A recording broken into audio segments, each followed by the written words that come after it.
You know, back in the 90s, when most of rock music was busy stripping itself down, there was this one band that was, well, they were building something up, the Smashing Pumpkins. See, they weren't just writing songs. Oh no. They were like sonic architects.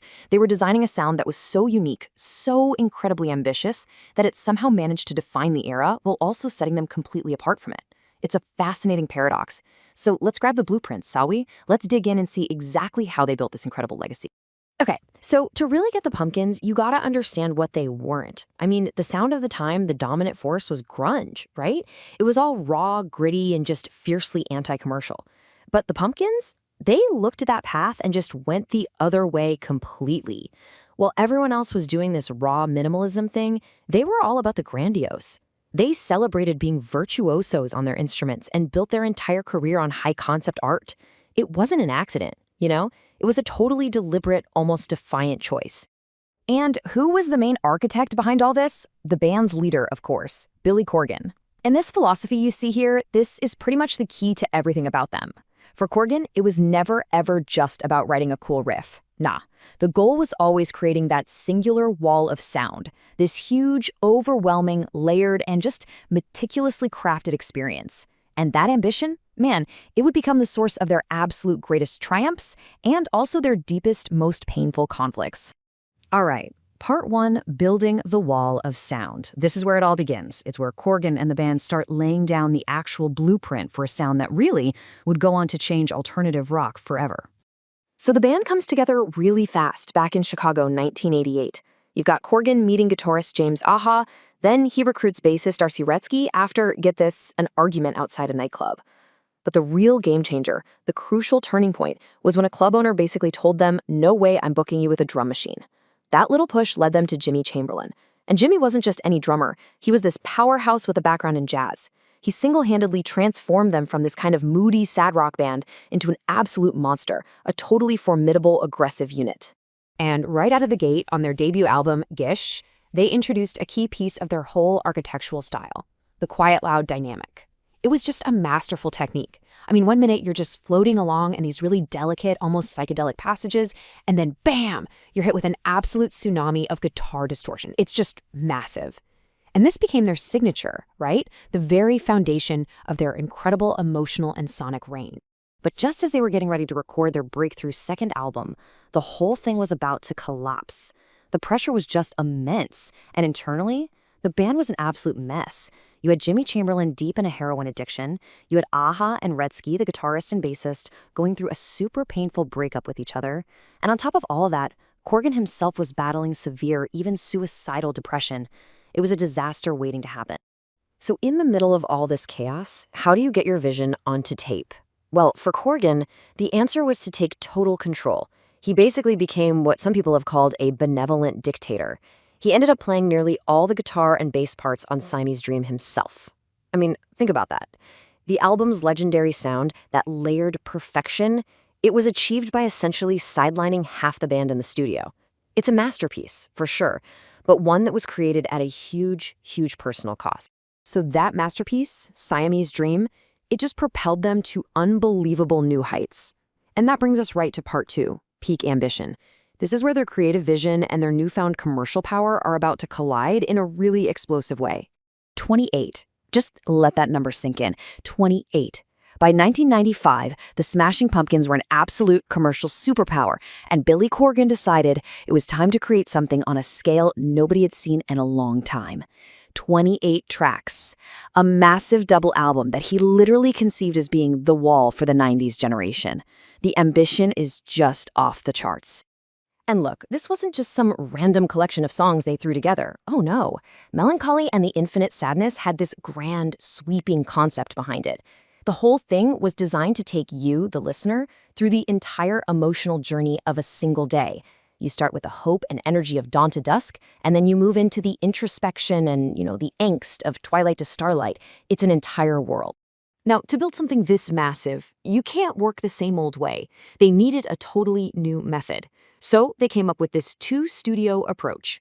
Picture this. Corgan and the producer Flood are working in Studio A, right? At the same time, Ihashi, Darcy, and another producer, Alan Moulder, are in Studio B, working on other stuff. This was a huge shift from the total isolation of Siamese Dream. It made the whole thing way more collaborative, way more prolific, and it managed to capture this really raw live energy that the last album just didn't have.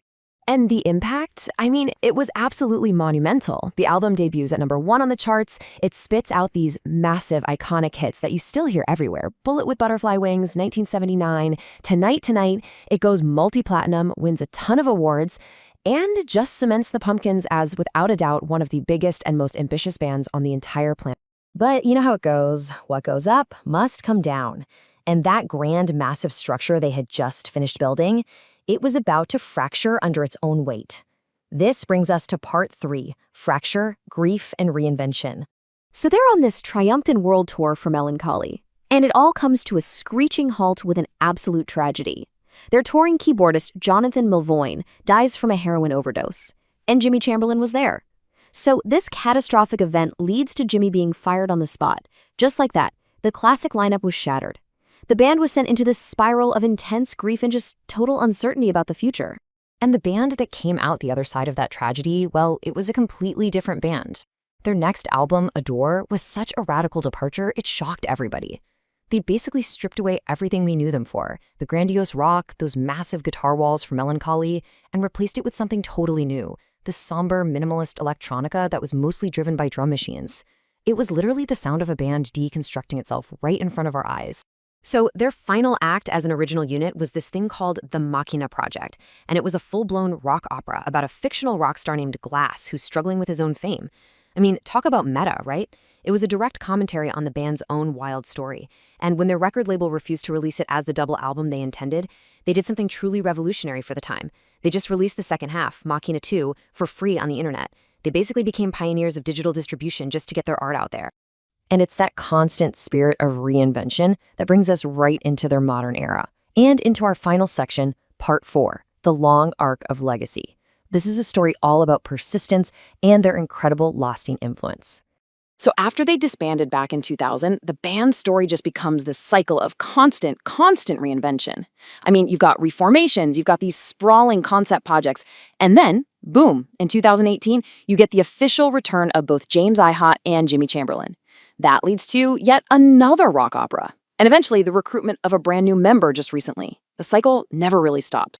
So you might be asking, how relevant is a 90s band today, really? Well, how about this? When they put out an open call for a new guitarist in 2024, they got more than 10,000 applications from all over the world. That number all by itself just speaks volumes about their enduring global appeal. It's incredible. And out of all those thousands of people, who did they choose? They chose Kiki Wong. And what's so cool about this is that she's a guitarist who got famous not through the old record label system, but through social media. This choice, it proves the band is still looking forward. They're embracing modern talent and totally new ways of connecting with the world, instead of just trying to relive their past. So what about that architectural blueprint they created back in the 90s? Well, you can hear it everywhere. I'm serious. Their unique mix of teen angst, dream pop, goth, a little bit of metal, it laid the groundwork for so many successful bands. You can hear it in the theatrical rock of My Chemical Romance, the swirling guitars of Silver Sun Pickups, even bands like Deftones and Muse. The influence is undeniable. And look, this isn't just me speculating here. Gerard Way, the frontman for My Chemical Romance, has said it himself. He said that seeing the Smashing Pumpkins live back in 1996 was a transformative experience for him, one that directly inspired him to go out and start his own band. So their influence isn't just about the sound, you know? It's inspirational. When you really look at it, the story of the Smashing Pumpkins is this continuous cycle. It's this long arc of practice, completion, and resolution. It's all about building these grand, beautiful structures, watching them inevitably fall apart, and then having the absolutely relentless ambition to start building all over again. Which kind of leaves us with one final question, right? And it really gets to the heart of their entire story. For any creator, for any artist, is that kind of relentless, all-consuming ambition their greatest asset? Or is it actually their biggest liability? That tension, that's what defined the Smashing Pumpkins, and it's definitely something worth thinking about.